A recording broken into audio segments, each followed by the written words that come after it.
my post interview lookup list. Yeah. And like I said, it's kind of like it's Midwest Blood Blood. and My apologies. some bands that are canceled now and shit. You know what I mean? Okay, then I will But cross that off.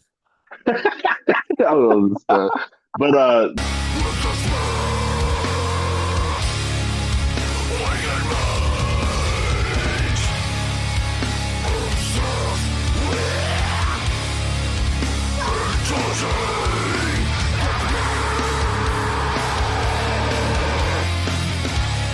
Alrighty. What's up, everybody? Welcome back to the Blyzzrd interviews. Today I'm joined with Garrett from the band Maul.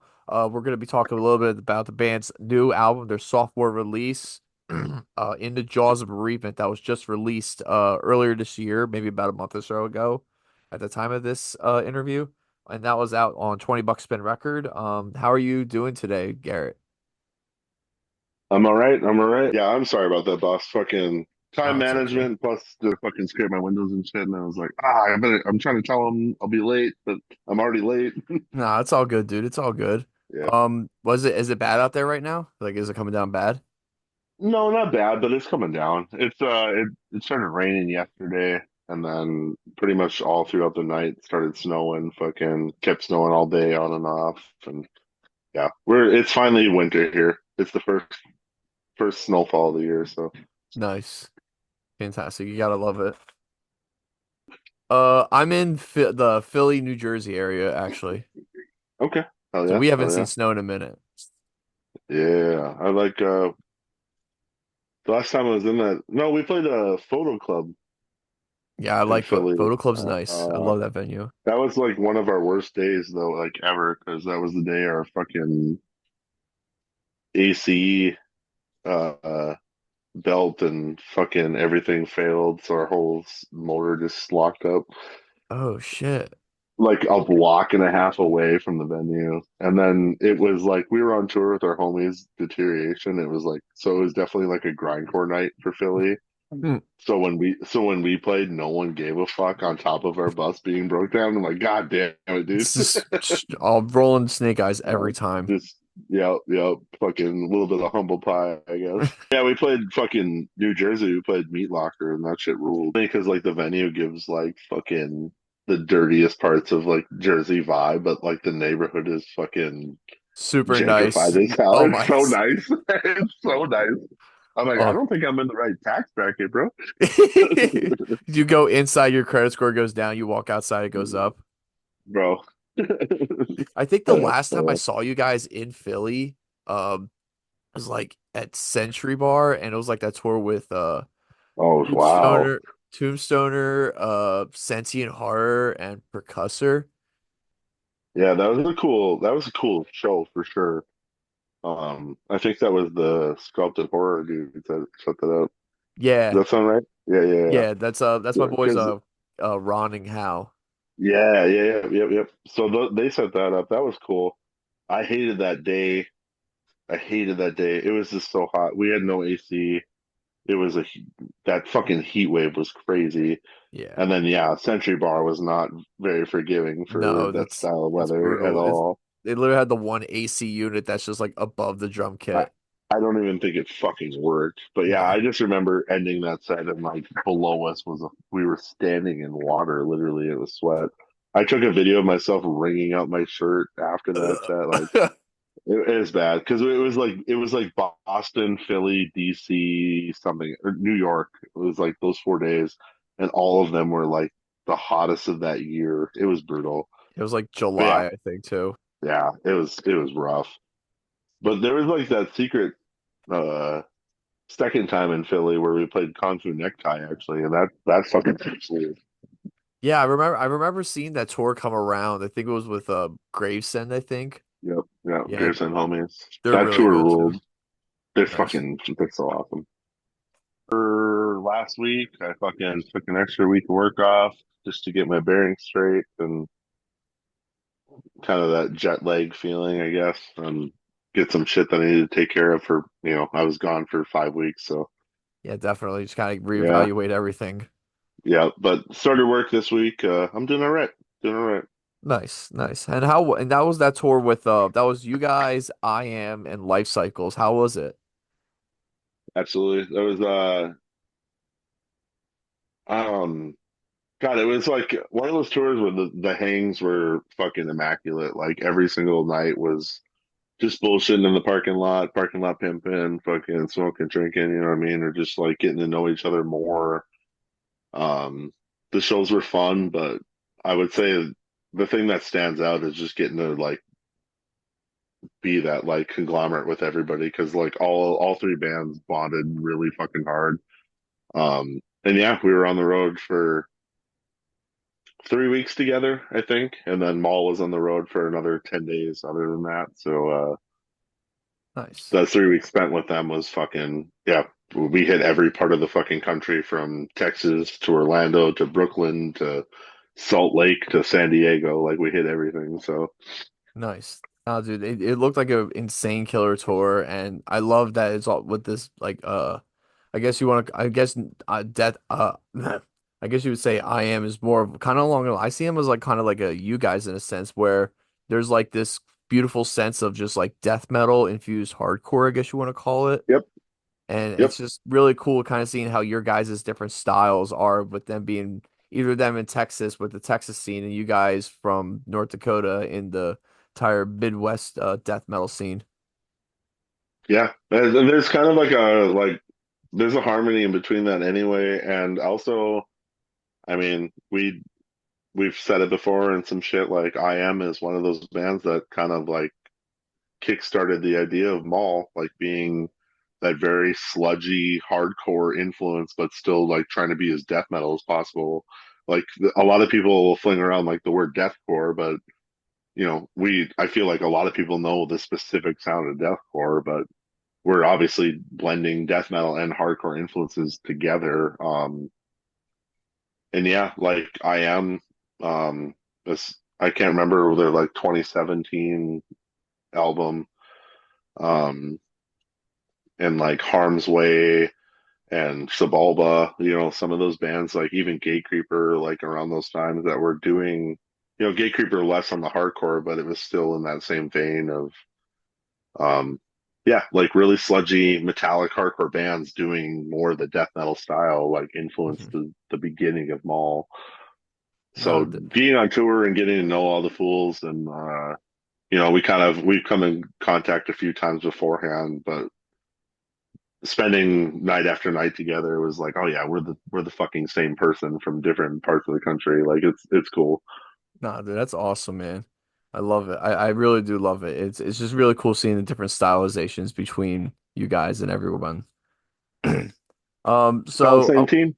oh yeah, everybody's the same team at the end of the day. Going back to what you're saying about deathcore, on the song, on the title track for the album, In the Jaws of Bereavement, you brought in Vincent Bennett from the Acacia Strain onto that, and I thought it was like such a really cool left field thing to do to bring in this iconic person from deathcore, but has a lot more of that sludgy sound in, that you can hear in Maul's stuff. What was it like bringing Hmm. Vince into this song?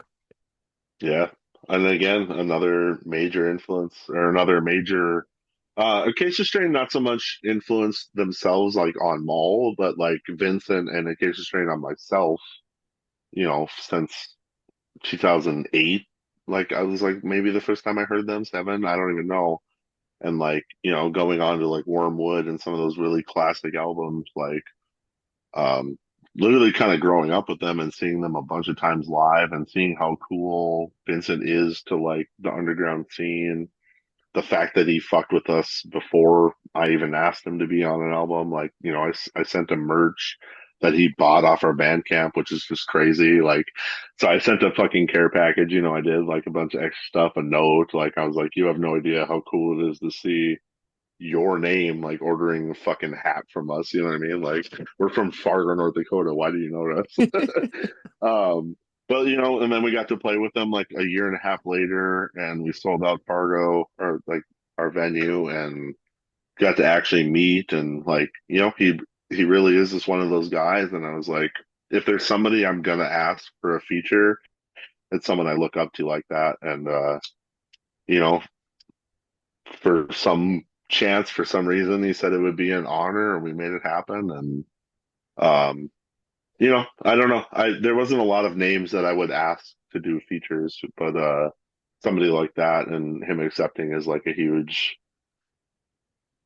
just holy shit, full circle type of thing of getting into this and doing it and then becoming, I wouldn't say a peer, but like being able to say, holy fuck, one of my influences is like just singing my lyrics is pretty fucking cool. Nah, dude, it's very humbling. It's really just kind of like really showing off how much the hard work really paid off at the end of the day. And like Yeah, you could yeah, definitely should be able to like appreciate that and just really look at it as something as like a major accomplishment for you guys and for you personally. yeah. Especially personally, I've had some happy tears for sure. So going back to it, so you guys are from Fargo, North Dakota, specifically Fargo, right? Yep, absolutely. Nice. So what was the scene out there truly like? Because I know a lot of people don't really know too much about the Midwest. Really even much about what goes on the Midwest scene, let alone. So, what would you be explain the shows up there like? Um, Fargo specifically, Fargo Moorhead, we're talking the river between North Dakota and Minnesota. So Fargo Moorhead is kind of considered the same scene. Um, or it is the same scene. It has always been very punk, very hardcore oriented for forever since the early 2000s, since the late 90s, before I ever was involved with the scene. I didn't get involved with Fargo until like 2008, 9. Um, and that's really where I learned how DIY shows and tours are handled was through Fargo scene because I grew up in Mahnomen, Minnesota, which is a reservation like an hour away from Fargo, and then my first band took place in Bemidji, which is like an hour more west from that way. I'm talking like 3 from Fargo, but we would still book Mhm. shows in Fargo, become friends with bands in Fargo, and this is like the 2009, 10, 11 era. Um, but yeah, that's where I really got my like dive in on like how shows are booked and how bands come through on tour, book it themselves, and I'm like, fuck it, it's that tangible, it's like right there. Um, but yeah, big on hardcore, big on punk. Now within the last for sure 5 6 years, metal has taken over Fargo. There's a lot of metal from thrash, death metal, black metal. Um, there's a whole new crew of kids that are doing kind of something of everything. Like, I'm Okay. talking like 15 to 19-year olds. Like, it's like truly the next wave, and they're talented. They're starting bands that are fucking sick. They're getting kids out to shows who've never been to shows. Like, Nice. I'm 34 now. So, like, when I go to an all ages show and I'm like, damn, I don't recognize fucking anybody here. Like, it's kind of a cool feeling because it's like the last wave of that was kind of when we were in our infancy too. And there was a big push of bands at that time too. Shout out Phobophilic, also very well known from Fargo. I'd like to say very well known from Fargo. Yeah. No, Um, they're sick too. but I love them. that was, I think their first show was sometime in 2016, and then ours was in 2017. So yeah, um, Fargo is still very sick. When we set up shows, set up events, like there's always, I mean, almost always like 150, 200 people there, like fucking ready to rock, stage diving, singing words, fucking. We try to do a bunch of like vendors Hmm. involved during the day to try to make it more of an event, more than just a show. Like, because the art community and the music community is always obviously it's very well tied. So Fargo, Hmm. it's just like another one of those things. Like it's all the same team. Let's just fucking Just put do it. on for the freaks, for the people who are down here. You know what I mean? No, Doing I their own love it, thing. man. It's not, it sounds like super tight knit and super just unique and one of a kind of its own. I love it. Especially bringing out the Yeah, vendors. The vendors is a cool thing. I love when shows bring out vendors. Like, but that's yeah, not a festival thing. right. And it's just like it makes more. You know, it's just more things to do and it's more things to support No, and for people sure. tapping into different markets. And I kind of started doing that right after the pandemic. It was like the first show we did after the shutdown, and I had like 30 vendors during the day plus 8 bands at night, and it went off awesome. And I was like, all right, well. and we did most of the proceeds to a charity, and I was like, fucking, this is the formula. Let's fucking do this. Like it's everybody putting on for everyone, and everybody eats. So yeah, Not, that's the not, type of shit well, that Fargo's on. it sounds good, dude. It sounds super communicative and just really bringing out good for everybody. I think we benefit from it being small enough too. You know what I mean? Like, well, Definitely. I've played like Chicago, I've played Portland and shit, and LA, and like where it's too big, where it's too diverse, where there's too much almost all the time. You're like, oh, I'll catch the next thing, I'll catch the next thing, I'll catch the next thing. Fargo is like, let's put on for what the fuck's actually happening here because it's not that big. It is in the middle of nowhere. You have to be going from Minneapolis at most to, west all the way to fucking Washington or, maybe somewhere in Montana. You know what I mean? Yeah, Like you have no, to go it's out of your definitely way. you gotta travel for it. I like that though. It seems But more intimate in that sense. it absolutely is. And people respect it and put on for it. They appreciate what the fuck comes through here. So it's cool. It's very cool. No, dude, it sounds all great, dude. I love it. Truly. Like it's like you were saying, like some scenes are just too big. Like Philly has a lot of really good scenes. They have a really good metal scene, they have a really good hardcore scene, and Yeah, like a really good underground punk scene, and just it could definitely seem like a little bit overwhelming to like where you have to go and pick and choose where to go. right. And then even the size of the city, some people are be like, I'm not driving all the way over there. No, definitely. It's You know like what I I'm mean? go you want me to go over there? No, I'm not going Yeah. out there. Fargo at most everything is 20 minutes away and there's not traffic anywhere near what y'all experience. So it's like, oh yeah, 20 minutes or what, you know what I mean? No, it's So easier for that way. for sure it's just different worlds, but like that Midwestern, especially because it's what I know, but that Midwestern like appreciation of like they're remotely near us. Like I drive Mhm. to Minneapolis, which is 3.5 hours away, not regularly, but a lot to see shows that will never ever come through Fargo. You know what I mean? So I'm driving 7 hours round trip to see shit where, and then I announce a tour for Maul and it's like, why are you doing it there? That's 45 minutes for me. And I'm like, I'm on the road for 30 days. Fuck you. Like you It's like if can't I you drive can't through. spend you can't spend an hour to come see us. Like fuck you. No. But I'll do a 3.5 all the way But to Minneapolis though. it is one of those Midwest things where like everyone around here just kind of knows you got to drive a bit to see even another bigger city. So, How far, what is the closest biggest city for Fargo? Would that be Minneapolis? I mean, as if we're talking population and shit that's going on, absolutely. So yeah, 3.5 hours. St. Cloud is a big college town. Definitely does not get tours or anything through it, but that's like 2 hours away. So yeah, Nice. nothing. And then if you're going more west into North Dakota, we're talking Montana is like some of the next bigger cities. So middle of nowhere. Hell yeah. Literally, literally. I love it. Alrighty. I love it, dude. So kind of going back to a little bit more about like I guess the Midwest death metal scene, I guess you want to call it. Who are some bands that you would identify as being like contributors? Because I know like when somebody usually says like the Midwest, they're including like at least like 11 or 12 states in like general eyes. Because like, but when I hear Hmm. you guys say Midwest death, I'm thinking the Dakotas, I'm thinking Idaho, I'm thinking Montana, Wyoming, maybe a little bit of Colorado, if you would say it. I don't know where Okay. the lines Maybe are a little blurred. too, yeah, maybe a little too far.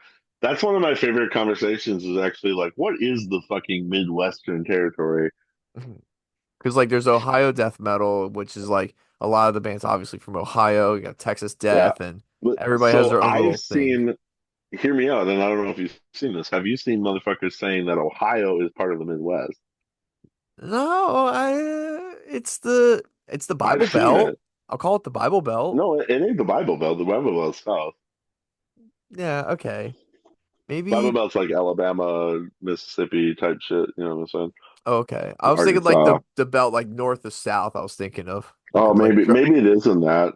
But I've seen people include Ohio and Midwestern. I'm like, it's in mostly in Eastern fucking yeah, it's time zone. closer to it's like right next to Pittsburgh. Like that's But not Midwest. fucking great bands from Ohio. You know, I mean, I obviously won't take that. No, definitely. Like it's really kind of established its own sort of, Yeah, following. There's a lot of killer bands out there. yeah. Like you said, it was like Texas death metal. There's Ohio death metal, and then it's kind of like Midwest, East Mhm. Coast, West Coast. You know what I mean? Like those are like Yeah. the four. And then Florida, but who's And counting Florida? Florida's always its own things. Yeah. So who would you put in the aspect of like, I guess, what defining the territories like we were saying about Midwest death metal? I mean, if we're talking current day stuff, I'd give a crown to like Mulder from Chicago, um, holding up a very fucking awesome, like faster paced punk D beat style obituary vocal, Hmm. um, very grimy, fucking perfectly grimy shit. Mulder is awesome. Yeah, their recent album's really good. Yeah, it's so good. I think everything they've done has been awesome. Shout out Aaron, you my boy. Uh, Ossuary from Madison, Wisconsin, Okay. might be one of the best death doom bands in the current scheme of things. Um, I believe they had a couple things off of Mega Stomp, like re-release style. But as far as death doom and just fucking heavy, heavy riffage, Ossuary has like that chunky Midwestern um something that we've gotten a compliment a bunch about is like how chunky Midwest hardcore, Midwest death metal sounds. It's And got a good stomp. yeah, absolutely. And I think I don't know what it is in the DNA, but it's absolutely true. Um, a story I've told a couple times, but the reason why I even started using Midwest Death as like a tag or like a saying or like a it's on like most of the fucking merch we release. There was a hardcore group, which is now referred to as LDB, and they do LDB Fest and all that stuff. But they used to go by Midwest Blood, and that Okay. was mostly hardcore, but it was like the attitude, the mentality of what made Midwest Blood. And it was right when Maul was starting, and I kind of wanted to like spin off of that, I guess. And I was just like, Midwest Death sounds hard as fuck. Um, and yeah, so, but yeah, obviously a lot of Maul was influenced by that really chunky DB fucking fight fight riff style that Midwest has to offer. There's like a certain groove to it. Just like there is with East Coast hardcore, East Coast death metal, you know what I mean? Hmm. And then West Coast has, it's just Everybody has their own little flares to things. it's a little flair, it's a little swag, it's a little bit just like how it is actually growing up. I don't know how it affects, but it's funny to like look back and realize that, yeah, we were doing that very, very chunky Midwest style shit, even as our own beast. Um, yeah, I don't know. Sorry about that tangent, but yeah. No, no, dude, you're good, dude. I love kind of like hearing the explanation, the thought process that's behind it. It's like it's really like just interesting, just kind of seeing how like everybody kind of translates and interprets the ideas of somebody that they have, influenced on, like with Midwest Beat for you guys. And I'm not too Yeah, familiar yeah, with absolutely. Midwest Beat though. I will be adding them to my post interview lookup list. Yeah, yeah, yeah. And like I said, it's kind of like now it's Midwest Blood, Blood, and my apologies. yeah, no, you're good. And it's kind of some bands that are canceled now and shit. You know what I mean? Okay, then I will But cross that off. I don't know, but the mentality of it and the people that mattered carried it on to, like I said, which is now LDB, which is Life and Death Brigade. Hmm. Um, but yeah, they do a big hardcore festival every year, and it's a label and everything. But the roots of that and the trueness that was preached of it, aside from shitbags, was from Midwest Blood. I want to talk a little bit about you guys have a couple album release shows coming up later on next month. Talk to me about them and kind of giving back to like that Fargo community you were talking about. Yeah, It's more so like paying homage to like our favorite spots and cities to play in. Hmm. Where we found a lot of comfort and kind of because pre-pandemic, we were still in that very much like we were still like a local band. We were like we did a couple weekend things that were fun. I'm not like going to take them away, but like very much earning our name or like kicking in some doors to get people to fucking notice us. Like we were like the death metal band on a lot of punk shows, a lot of hardcore shows. But we weren't scared to play those, you know what I mean? It was like, fuck, a gig's a gig, eyes are eyes, like fucking, more of that same team type shit. Um, it wasn't until like after the shutdown, after the pandemic, where we actually started playing more death metal focused shows, or like where death metal shows were asking us to play, you know what I mean? Where those are blending, which is kind of like an interesting little fact, I guess. I don't know.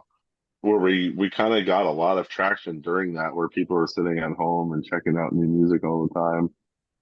I was doing some live shows on Instagram with bands from around the country that got a lot of like community together and, you know, made it feel like everybody kind of knew each other. So when it opened up and we actually got a chance to meet each other, things were awesome. Um, and yeah, like Iowa City, Chicago, the Minneapolis, St. Paul area, Milwaukee, Sioux Falls, and Fargo are like, that's our region, that's our stomping grounds for sure. Like when we play those a bunch, but like we really made homes with some really great fucking venues. The X-Ray Arcade in Milwaukee, Gabe's in Iowa City, Reggie's and Livewire in Chicago, and then the aquarium in Fargo. And then we kind of built our own thing with the 4 and 4 in Fargo, which is more of an event hall. But with my like promoting, and our guitarist Josh has a sound system and everything, we kind of try to put on our own events. So the last year and a half we've been building on that, with different venues and stuff. But yeah, again, it's just like where we really, really feel at home, where we're friends with people who work at the venue, with people who do sound, with fucking the bands that are from there, whatever genre. Um, so paying all those spots to visit, and we're doing the new album in full front to back with some of our fucking the best people we've met in the same regions, with Deterioration from Minneapolis, like fucking legendary grindcore, like everywhere. And that's not an exaggeration. Like they've been a household name in grindcore. Um, fucking Pains, Pains is who sick. some of the Pains is so fucking good. I mean, similar shared members with Frail Body, who's killing it everywhere. Um, Lamb and I and Maul go way back with some of those members in like 2010 with some of their old bands. Um, fucking Gordon Brace, um, who I became friends with Anthony, the vocalist, right before the pandemic and a lot during it. He was in a couple different bands before Gordon Brace, but as soon as things opened up, we did one of our first weekend runs with them, and it was Chicago for the first time at Reggie's, and it was Iowa City for the first time at Gabe's, and it was with Gordon Brace. So kind of bringing them back into the fold to do this second full length album release is like, yeah, more of that full circle shit. Just paying homage, paying homage for the Midwest by the Midwest. You know what I mean? No, dude, it's I love it, man. Kind of going back to just that community that you were talking about earlier, just kind of like having everybody that was there really kind of from the beginning, whether it just be influences or your friends and all that, kind of just Yeah, showing that hard work really does pay off in the end. absolutely. And also to an extent of like, if I say Iowa City, St. Paul, Chicago, Fargo, like even that is the middle of nowhere to a lot of Hmm. people. You know what I mean? So, Absolutely. but that's where we grew up. That's where we fucking cut our teeth. So, Mhm. yeah, it is home. It's our region. Just making it a comfortable little stop across to celebrate the album. Yeah. Nice. I haven't been in Chicago. I've only been to Southern Illinois. There was a festival that was out there for like a lot of years that I checked out. It was called Full Terror Assault. Oh And yeah. like Oh yeah. Oh yeah. a bunch of my friends made the pilgrimage out there all the way from like Philly, drove all the way out there because those lineups were always really good, but they had since had to stop making this was their last year I think they did it. So rest shout out Oh, Full Terror so Assault. very cool. I think did they just recently stop that, or is this still going on? Yeah, this was their last year they did it. That's what I thought. That's what I thought. Yeah, they lost I think really truthfully like I think they lost like a decent amount of money from like the pandemic and stuff because they had like a lot of like downside guarantees and all that and it's just it happens. Yeah, it took out a lot of mom and pop or smaller people for sure. Yeah. Then like they had like a lot of a lot of really good names. That's where I saw Pains play for the first time actually. That was like Fuck yeah, 5 years ago. They were really good. So good. they're so fucking sick. They're so sick. Oh yeah. Incredible fucking drummer. Nick is nuts. Absolutely. I gotta make sure they come back out to the East Coast sometime. But that's actually a good little tie-in real quick with this one. So you guys will be coming over to the East Coast sometime next year for the Metal and Beer Fest in Philly. So Yeah, yeah. that's gonna be a pretty I'm good one. actually I actually just started booking some of that run.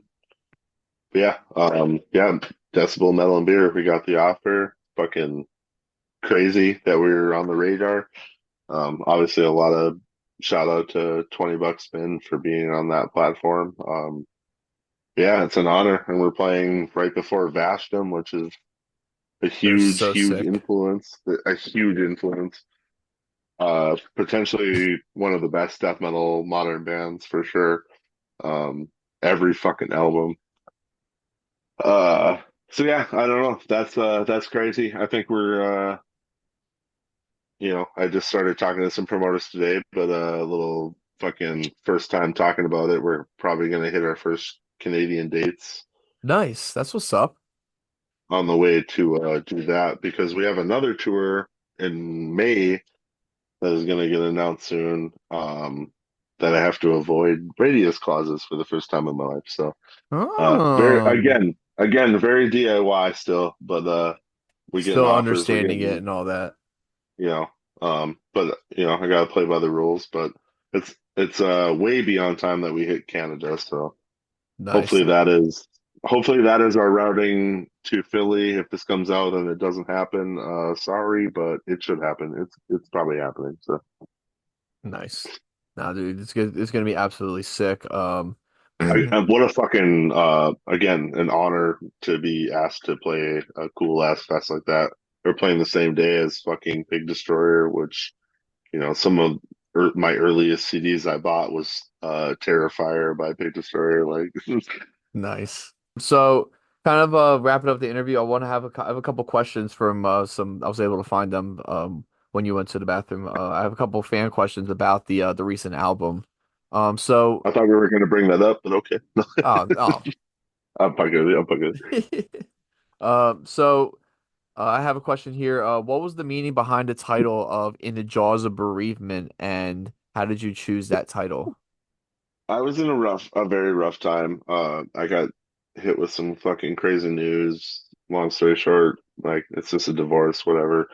But a changing of world, a changing of everything that you kind of know, and kind of like being in the grip of grief in like or being like kind of held under by that kind of feeling.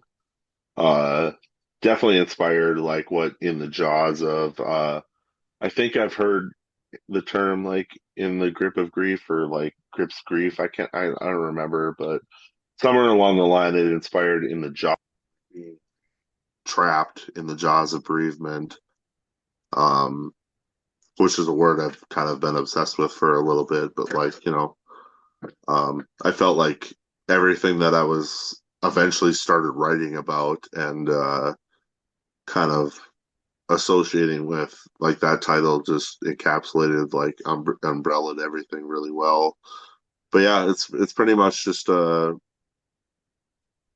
synonym or whatever you want to say of being caught in the death's grip of grief or whatever. I would I say think. it's a very emotional record. While it is like a Mhm. straightforward, like it is on the more of the hardcore style. It is more of like an ass beater, like mosh heavy style album, more than it is like kind of the doom and other experimental stuff we've done. But yeah, like the mood of the album is pissed and angry and fucking sad, basically. No, definitely, and it kind of makes sense to bring in like Vince from the Acacia Strain too. Going back to that a little bit, a lot Who of who his who songs are writes better very. than that? Oh, dude, so fucking good. I just want to get moody and just be in myself and just listen to Acacia Strain. Yep. No, I 100%. And yeah, another one of those is crazy checklists of holy fuck, this dude is singing my lyrics right now. Like, what the hell? And we're doing, and, that was my idea, obviously, to do the duet style chorus thing instead of putting him on a breakdown or putting him on even though we did do the breakdown together too. But hmm But more of like a I, collaborative and thing than just a one-liner. yeah, and I was kind of obviously inspired even when he had Jamie Josta on fucking Beast doing the chorus. Like, like that's powerful. Like that means a little bit more, has a lot more meaning and like emotion than just here's the hardest part of the song. I don't know. Yeah, no, that's fair. It shows more involvement, I think. You just like you meant to have this person on for a specific reason. Yep, for the mood, for the yep, absolutely. Nice. So my next question I have is what about the album art? What was the inspiration behind this just beautiful piece of art that you had with in the Jaws of Bereavement? I approached Wormwood on Instagram, Worm with a Y. That's how he likes to be referred to. He doesn't like his real name out there.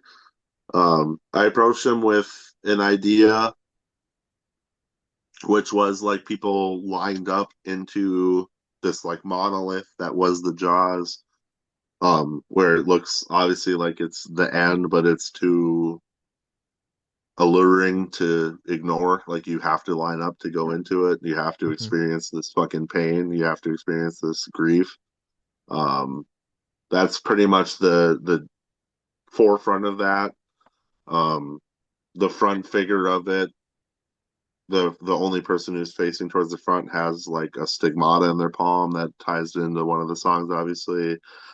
The sky and the sea in the background have ties to the last song, Drawn to Drowning, how they're together, and